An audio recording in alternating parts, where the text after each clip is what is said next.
Hello guys, आ चुके हैं science with Suraj channel के साथ एक और वन शॉट रिवीजन हम लेके आ रहे हैं रिप्रोडक्शन चैप्टर का। हमने बायोलॉजी में अवर एनवायरनमेंट हेरिडिटी भी कर लिया, लास्ट रिप्रोडक्शन करके हम मैग्नेट को कंप्लीट कर देंगे। तो रिप्रोडक्शन चैप्टर को चालू करते हैं राधे राधे का नाम लेकर। रिप्रोडक्शन चैप्टर में है क्या? रिप्रोडक्शन का मतलब होता है आपका बच्चों का ऑलवेज फेवरेट चैप्टर। रिप्रोडक्शन का मतलब होता है एक पर्टिकुलर लिविंग ऑर्गेनिज्म रिप्रोड्यूस कर रहा है एक नए ऑफस्प्रिंग को, एक नई स्पीशीज को। और रिप्रोडक्शन क्या सर एसेंशियल है? नहीं, एसेंशियल कुछ भी नहीं, एक ऑप्शनल है। वो तो आपने उसको कंपलसरी बना दिया अलग बात, बट है वो ऑप्शनल। तो लिविंग ऑर्गेनिजम्स की ऐसे हमने लाइफ प्रोसेस में बहुत सारी चीजें पढ़ी, बट ऐसा नहीं है कि वो वाली चीजें तो इंपॉर्टेंट है, digestion, respiration, excretion, but reproduction नहीं होगा तो हम मर नहीं जाएंगे। मन से जरूर मर जाएंगे बट तन से नहीं मरेंगे। तो ये इंपॉर्टेंट है कि रिप्रोडक्शन इज ऑप्शनल चीज है। और ये करना क्यों जरूरी है? ये करना जरूरी इसलिए है क्योंकि एक तो वेरिएशन आएगा, दूसरी कंटिन्यूटी ऑफ स्पीशीज होगी। स्पीशीज की नई नई स्पीशीज जन्म लेते रहेगी, तो नए नए जो डायनामिक एनवायरनमेंट है उसको अडॉप्ट करने में हमारी स्पीशीज कैपेबल होगी।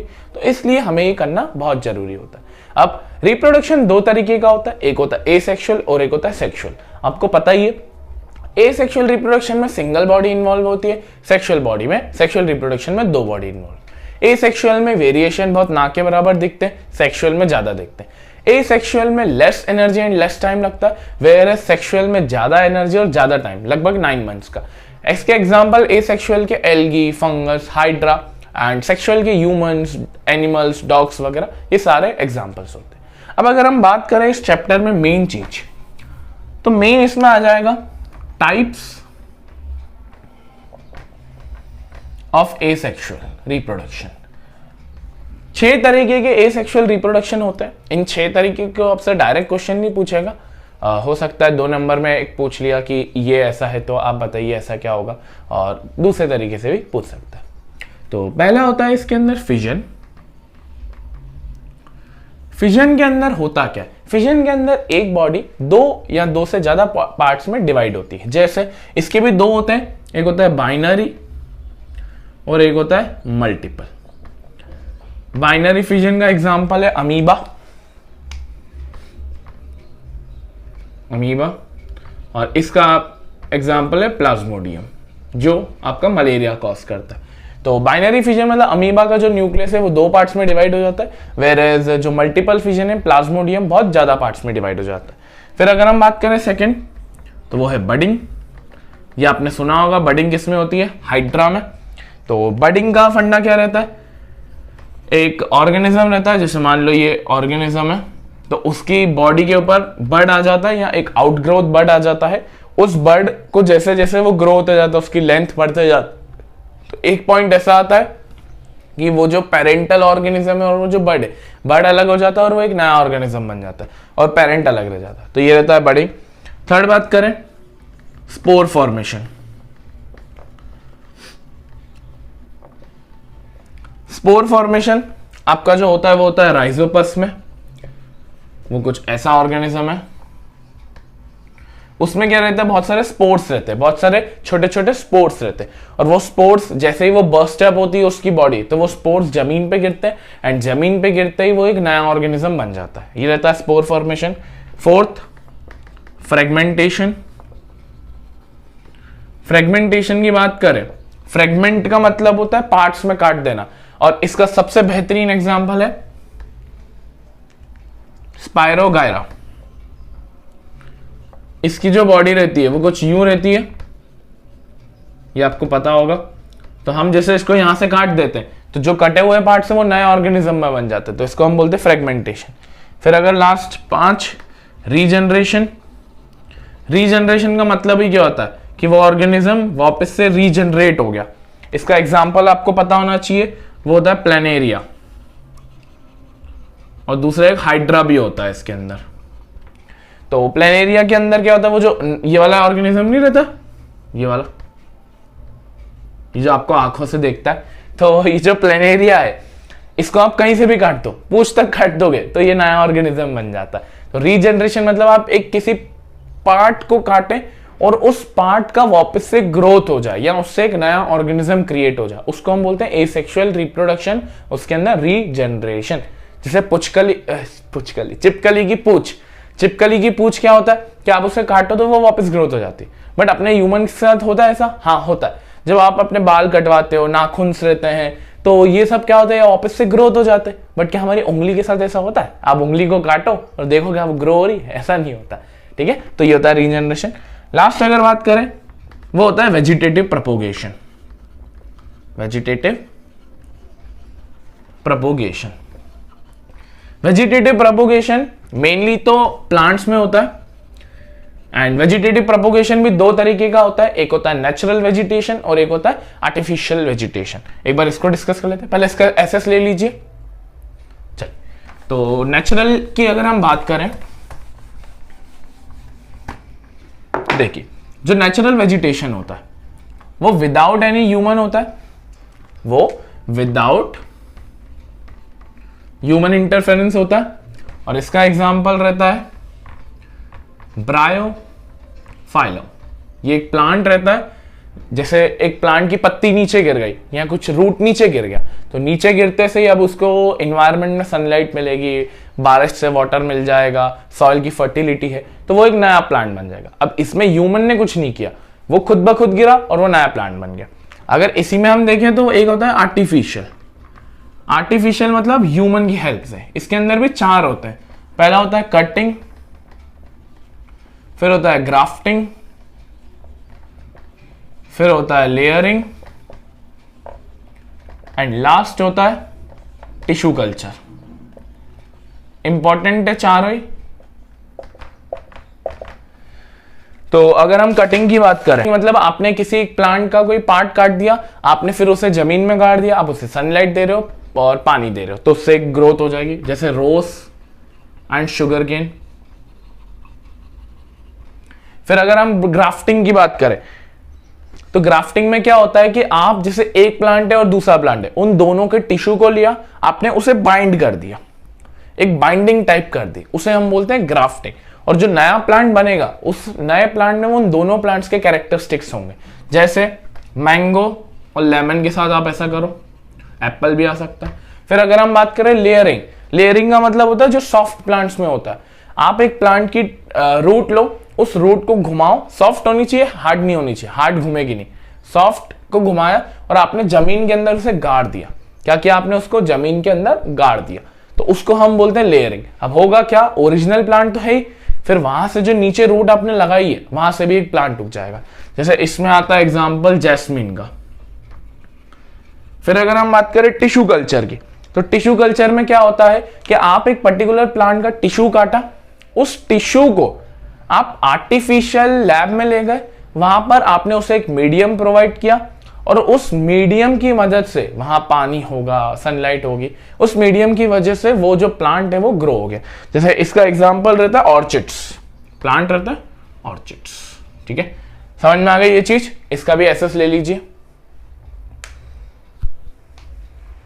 चलिए, तो हमने टाइप्स ऑफ एसेक्सुअल रिप्रोडक्शन पढ़ लिया। अब हम बात करते हैं सेक्सुअल रिप्रोडक्शन इन प्लांट्स की। तो प्लांट्स की अगर हम बात करें तो बहुत अच्छे से समझना, ये वाला कॉन्सेप्ट आने के चांसेस भी बहुत ज्यादा दिख रहे हैं हमें। तो सबसे पहले सेक्सुअल रिप्रोडक्शन इन प्लांट्स होता क्या? सेक्सुअल रिप्रोडक्शन मतलब दो एंटिटीज मेल और फीमेल होनी चाहिए। तो प्लांट्स के अंदर सबसे पहले ये कुछ डायग्रामेटिक रिप्रेजेंटेशन भी आना चाहिए, ताकि वो अगर फंक्शंस पूछे, पार्ट्स पूछे, तो आपको पता होना चाहिए। तो सबसे पहले इसके जो टिप पे रहता है उसको हम बोलते हैं स्टिग्मा, जो एक स्टिकी सब्सटेंस रहता है। ये जो बीच के एरिया, इसको हम बोलते हैं स्टाइल, या इसको हम ट्यूब भी बोलते हैं। ये जो है इसको हम बोलते हैं ओवरी, जहां पर एग्स प्रोड्यूस होते हैं, और ये तीनों ही फीमेल पार्ट कहलाते हैं। वेरएज़ अगर हम मेल की बात करें तो हम इसे बोलते हैं एंथर। एंथर के अंदर होते हैं पॉलिन ग्रेन्स। एंथर कनेक्टेड है फिलामेंट से, और एंथर और फिलामेंट को हम साथ में बोलते हैं स्टेमन। अब होता क्या है, जो पॉलिन ग्रेन्स है वो पॉलिन ग्रेन्स एंथर से लेकर स्टिग्मा तक जाते हैं, एंथर से लेकर स्टिग्मा तक जाते हैं। एंड जाते कैसे? By the help of wind, by the help of insects, by the help of external things, ये सारी चीजों से। अब जैसे स्टिग्मा तक पहुंचे, स्टिग्मा से ओवरी तक, ओवरी में क्योंकि एग्स है और पॉलिन ग्रेन्स मेल है, तो स्टिग्मा से लेकर ओवरी तक वो कौन पहुंचाएगा? स्टाइल। अब जब वो ओवरी के पास पहुंच गए तो पॉलन ग्रेन्स मेल है, ओवरी के पास है एक्स, तो इनका फ्यूजन होगा, उस फ्यूजन को हम बोलेंगे fertilization, fusion of male gamete and female gamete. Fertilization होने के बाद बनेगा जाइगोट, जाइगोट डिवाइड होके बन जाएगा एम्ब्रियो, एंड एम्ब्रियो फाइनली एक बन जाएगा सीड या प्लांट, जो नया प्लांट बनेगा।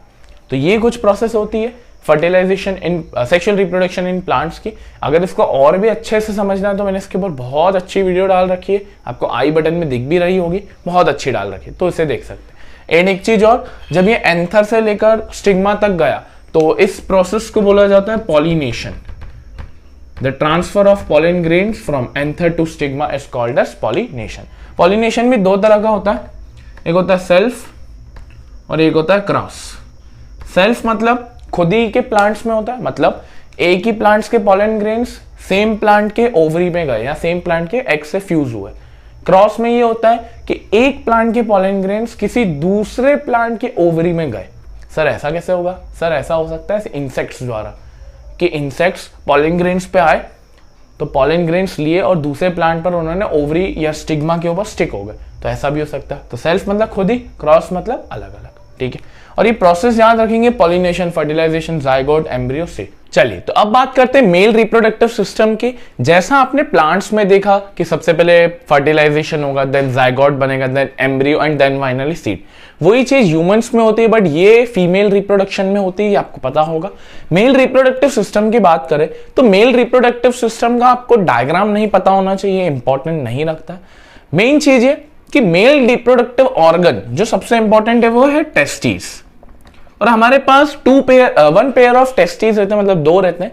एंड इस टेस्टिस से एक चीज निकलती है जिसको हम बोलते हैं स्पर्म, जो कहीं ना कहीं मेल हार्मोन, मतलब मेल से जब ये स्पर्म निकलती है तो स्पर्म जब फीमेल रिप्रोडक्शन के वजाइना में स्ट्राइक करती है तो कहीं ना कहीं ये इंपॉर्टेंट रखता है, क्योंकि स्पर्म के अंदर एक लिक्विड होता है जिसको हम बोलते हैं सीमेन, व्हाइट मिल्की लिक्विड होता है, जो कहीं ना कहीं मेल डीएनए है। एंड ये जो मेल डीएनए है, ये डीएनए जाएगा फीमेल के अंदर, तो जब मेल का डीएनए फीमेल के डीएनए के साथ फ्यूज होगा तो जाके ये प्रक्रिया बनेगी। फिर स्पर्म जो है वो निकलती टेस्टिस से। मेल टेस्टिस में एक हार्मोन रहता है जिसको बोलते हैं टेस्टोस्टेरोन, टेस्टोस्टेरोन। तो ये एक मेल हार्मोन है जो इंपॉर्टेंट रहता है हमारी मेल रिप्रोडक्शन के लिए। तो ये थोड़ा सा मेल रिप्रोडक्शन का है। मेल रिप्रोडक्शन में जो स्पर्म है ये निकलती कहां से? ये निकलती है पेनिस से, और पेनिस से एक चीज और निकलती है जिसको हम बोलते हैं यूरिन। एक स्पर्म निकलती है जो रिप्रोडक्शन फेज में काम आती है, यूरिन आप सबको पता ही है, जिसको एक्सक्रीशन प्रोसेस में बोलते हैं, जहां से किडनी फिल्ट्रेशन यूनिट प्रोवाइड करती है। तो ये मेल का है। अगर मैं बात करूं फीमेल की, फीमेल का डायग्राम इंपॉर्टेंट रहता है कहीं ना कहीं, मेल का और फीमेल का डायग्राम बहुत पूछता है। तो फीमेल का डायग्राम कुछ ऐसा है, मैं ज्यादा अच्छे से नहीं बनाऊंगा, कुछ ऐसा ही डायग्राम होता है फीमेल का, जिसमें हम इसको बोलते हैं ओवरी, इसको हम बोलते हैं वजाइना, इसको हम बोलते हैं ओवी डक्ट, या इसको हम फेलोपियन ट्यूब भी बोलते हैं। अब होता क्या है, ये जो ओवरी है, ओवरी के अंदर प्रोड्यूस होता है आपका एक्स, और फीमेल मेल के अंदर आपका ये प्रोड्यूस हो रहा है सीमेन जो स्पर्म से आ रहा है। और जैसे वहां पर टेस्टोस्टेरोन है, फीमेल के अंदर हार्मोन रहता है एस्ट्रोजन। क्या रहता है? एस्ट्रोजन। पता होना चाहिए ये भी चीज। अब होता क्या है, ये जो फीमेल में एक्स प्रोड्यूस हो रहे हैं, अब जैसे ही मेल के स्पर्म निकलेगा, वो कहां से निकलेगा? पेनिस से निकलेगा। और जैसे ही वो वजाइना में जाएगा, वजाइना क्या है? वजाइना एक थिन लेयर है जो ब्रेक होती है, और जो ब्रेक होने के बाद पता चलता है कि वर्जिनिटी लूज करी है। तो जैसे ही ये पेनिस के अंदर जो स्पर्म था वो जाता है वजाइना के अंदर। अब वजाइना में जैसे ही गया तो अब इसमें स्पर्म रहती है, स्पर्म कुछ ऐसी स्मॉलर टाइनी बॉडीज रहती है जिनकी टेल रहती है, पूंछ रहती है। अब जैसे ही ये जाती है तो आपका एग प्रोड्यूस हुआ है ओवरी के अंदर, ये ओवरी के अंदर एग प्रोड्यूस हुआ है। अब ये जो ओवरी के अंदर एग प्रोड्यूस हुआ है, ये फेलोपियन ट्यूब, जो फेलोपियन ट्यूब है, यहां से जाते हुए यहां पर इनका फ्यूजन हो जाएगा। यहां पर फ्यूजन हो जाएगा किसका? फीमेल एग और मेल स्पर्म का। तो जब ये फ्यूजन होगा तो क्या बनेगा? फर्टिलाइजेशन होगा। फ्यूजन होने के बाद, फर्टिलाइजेशन के बाद बनता है जाइगोट, जाइगोट के बाद बनता है एम्ब्रियो, एंड एम्ब्रियो के बाद फाइनली आ जाता है आपका एक बॉय या गर्ल, या मैं ऐसा बोलूं ऑफस्प्रिंग आ जाता है। तो ये एक प्रोसेस रहती है। अब इसमें क्वेश्चन ऐसा आता है कि where does the process of fertilization takes place in female reproduction, कहां पर हुआ ये आपका? हुआ ओविडक्ट में, या ऐसा बोल सकते हैं फेलोपियन ट्यूब में हुआ, जहां पर मेल स्पर्म्स फीमेल एग्स के साथ फ्यूज हुआ। चीज क्लियर हो गई है? तो ये था। एक चीज और आती है प्लेसेंटा। प्लेसेंटा क्या होता है? जैसे अच्छा ये जो बच्चा है, ये जो एम्ब्रियो है, एम्ब्रियो मतलब एक वॉर्म लाइक स्ट्रक्चर, तो एम्ब्रियो को यहां पर प्लांट किया जाता है, इसको बोलते हैं यूरेटर। ठीक है, ये यहां पर इसको प्लांट किया जाता है। अब होता क्या है, ये जो प्लेसेंटा है, जैसे बच्चे को न्यूट्रिशन चाहिए रहता, बच्चा अंदर है तो न्यूट्रिशन तो चाहिए, तो न्यूट्रिशन एक पाइप के द्वारा लगाया जाता है। जो पाइप आपको पता होगा 3 इडियट्स में जब उसे काटा गया था, जब उसके नाभि से कनेक्टेड था, जब उसे काटा था, वो बहुत डेलिकेटली काटना पड़ता है, तो वो पाइप क्या करता है, वो न्यूट्रिशन का हेल्प करता है। जैसे मम्मी कुछ खाएगी तो वो बेटे तक पहुंच जाएगा या बेटी तक। सेम एक्सक्रीशन के भी वो काम आता है। अगर बच्चा कुछ एक्सक्रीट करेगा प्रोडक्ट, तो वो बाहर भी मम्मी के पेट में चले जाए। तो ये प्लेसेंटा का यूज था। तो ये होता है हमारा male reproduction and female reproduction, यहां पर एंड। अब इसमें एक टॉपिक और बचता है, रिप्रोडक्टिव हेल्थ, जिसमें आपको पता होगा पॉपुलेशन कंट्रोल, कॉन्ट्रासेप्शन मेथड्स, कि कैसे पॉपुलेशन को कंट्रोल किया जाता है। तो by the help of condoms, conical tips, आपकी ओरल पिल्स खाकर हम ये सारी चीजें कर सकते हैं। तो ये वाली चीजें आप एक बार रीड भी कर लेंगे तो आ जाएगा, कोई दिक्कत नहीं। अब हम बढ़ते हैं रिप्रोडक्शन के प्रीवियस ईयर क्वेश्चंस के ऊपर। तो अब बात करते हैं कुछ प्रीवियस ईयर क्वेश्चंस की, ज्यादा नहीं, इंपॉर्टेंट है बहुत सारे, समझिएगा। In an experiment, a worm found in fresh water and slow-eating shrimps were cut into 3 pieces. It was observed in due course, each cut piece was worm developed to become a complex worm. Identify the worm. Name another organism which possesses the same characteristics of growing full body parts. भैया एक organism को अपने 3 parts में काटा है और वो उससे नया पार्ट बन गया, तो इसका जो वर्म का नाम है वो क्या है? प्लेनेरिया। और इसका दूसरा एग्जाम्पल हो जाएगा हाइड्रा। और ये कौन सी मोड ऑफ एसेक्सुअल रिप्रोडक्शन है? रीजनरेशन, जो प्लेनेरिया दिखाता है हमें। समझ में आ गया ये क्वेश्चन? इसका सेकंड क्या है? What is the name of given to this reproduction? State it is unicellular और मल्टीसेल्युलर। ऑब्वियस सी बात है, unicellular. Fourth, contraception is defined as the intentional prevention of conception through the use of various devices, sexual practices, chemical drugs or surgical procedures. Thus, any device or act whose purpose is to prevent a woman from becoming pregnant can be considered as contraceptive. मतलब women को pregnant जो device नहीं बनाते हैं उन्हें हम contraception या contraceptive methods बोलते हैं। Name any 2 contraceptive methods. How does this contraceptive methods work? तो भैया कौन सी ऐसी 2 चीजें हैं जो वुमेन को प्रेग्नेंट होने से बचाती है? मैं 2-3 चीजें, जैसे एक तो कॉन्डम्स, जो कौन यूज करता है? मेल यूज करते हैं। दूसरी चीज ओरल पिल्स, जो ये ओरल पिल्स मतलब कुछ दवाइयां, ड्रग्स आती है जिन्हें खाकर भी जो हमारे अंदर का एग बनता है, हमारे नहीं, फीमेल के अंदर का जो एग बनता है वो एंड हो जाता है। मतलब अगर वो एग ही नहीं बनेगा, जो जाइगोट ही नहीं बनेगा, देन एम्ब्रियो और देन बच्चे का होना नामुमकिन है। Third, cup shaped. ये कप शेप लगाया जाता है वजाइना के ऊपर फीमेल द्वारा, जिससे प्रेगनेंसी नहीं होती है। जैसे स्पर्म्स आएगी मेल से तो वो वजाइना वहीं रुक जाएगी, तो इस कारण से ये भी चीज यूज की जा सकती है। फिर अब ये चीजें काम कैसी करती है? जैसे ओरल पिल्स कैसे काम करती है? ओरल पिल्स जैसे ही बॉडी में जाती है तो जहां पर भी एग प्रोड्यूस होता है उसे वहां डिस्ट्रॉय किया जाता है। कप शेप्ड, ये पिल्स कैसे काम करे? कप शेप्ड जो डिवाइस है ये काम ऐसे करेगा आपका कि जब मेल से स्पर्म आ रही होगी तो ये उसे वहीं रोक देगा, ये उसे फीमेल के बॉडी के अंदर जहां ओवरी है, ओविडक्ट है, यूटेरस है, वहां नहीं जाने देगा। तो ये इसका इंपॉर्टेंस था। ठीक है, चलिए नेक्स्ट क्वेश्चन की तरफ बढ़े। Shweta conducted a study on the tobacco plant. Shweta यार तंबाकू खाती है। She found that tobacco plant the male gamete have 24 chromosomes. Based on the information, find out the number of chromosomes in female gamete. Female के अंदर भी कितने होंगे भैया? 24। सेम जाइगोट के अंदर हो जाएंगे 48, क्योंकि मेल के 24, फीमेल के 24। Simple question. Next question, the picture depicted the process of sexual reproduction in Plasmodium. भैया प्लाज्मोडियम सोचो कौन सी प्रोसेस से आता है सर? वो आता है मल्टीपल फिजन, जहां पर प्लाज्मोडियम जब बर्स्ट होता है तो उससे मल्टीपल ऑर्गन्स और मल्टीपल ऑर्गेनिजम्स बन जाते हैं। नेम द प्रोसेस, हमने बता दिया multiple. What you mean by asexual reproduction? A reproduction in which only single parent is involved and less variation are occurred is called as asexual reproduction. Next question. A student noticed that an organism by mistake was cut into two parts. After some time he noticed that both parts developed into new individual.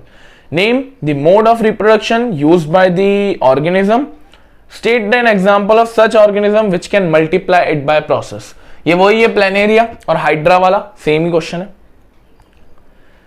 Fertilization can be defined as the fusion of male gamete and female gamete from a diploid zygote. Diploid मतलब जो मैंने बताया ना double हो जाता है mail और female का। It is a physiochemical process which occurs after pollination. Complete series the process takes place in zygote to develop into a seed. Question है what is the fate of ovule and ovary in a flower after fertilization? मतलब ovule और ovary का fertilisation के बाद क्या हो जाता है?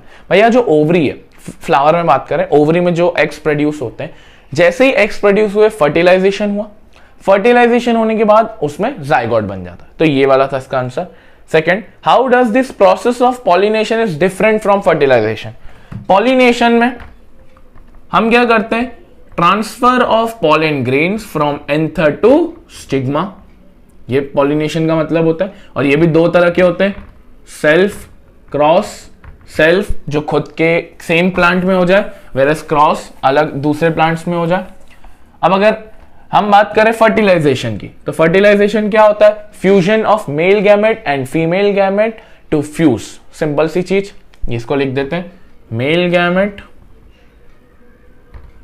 And female gamete fusion. ठीक है, ये होता है आपका फर्टिलाइजेशन। नेक्स्ट क्वेश्चन, लास्ट है ये। इन an experiment Ashi took a small piece of root tissue from the rose plant and placed in a nutrient medium.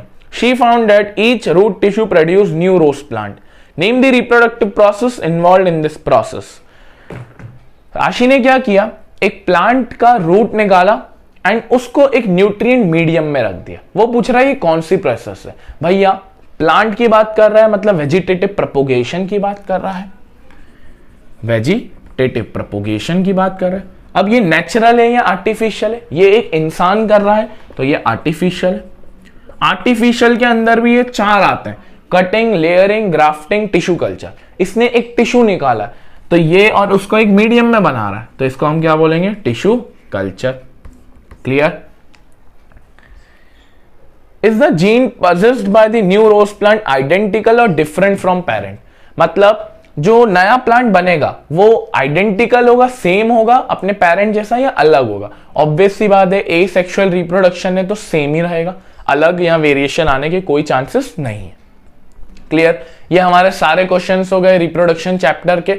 हमारा बायोलॉजी ऑलरेडी कंप्लीट हो चुका है। नेक्स्ट हम बस फिजिक्स का मैग्नेट उठाएंगे। Thank you for watching this video. Radhe Radhe.